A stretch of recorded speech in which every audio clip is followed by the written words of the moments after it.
It's a huge question. And I think there are so many facets to this response that we could really dive in and really sort of talk about. But I think there are two significant contributors that I wanted to sort of raise in our conversation. And this being that, because I really sort of see these two as some of the biggest that I find that are impacting children.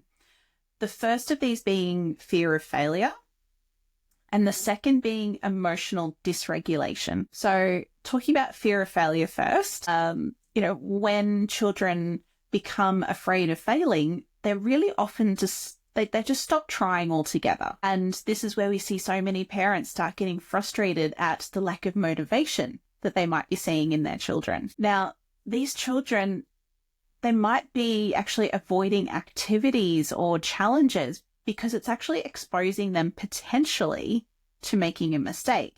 And that's what is actually really kind of freaking them out there. And this sort of avoidance is being driven by that deep fear of getting it wrong. And that can have a negative lasting effect on their motivation, their self-esteem, and really their overall development. And this sort of low self-esteem, and therefore the potential as well from all of this for low self-efficacy, this is sort of one of the reasons why I believe many children are struggling to have the level of resilience to be able to approach sort of today's world. And because they're starting from this place of fear of failing, it's then resulting in all of these snowballing negative effects.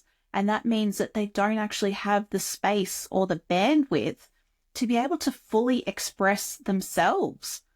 And that's all just stemming from they are living from this place of basic survival instinct. And how can we expect a child to be able to show up in their authentic self if they don't have that space and that ability because they're living from basic survival?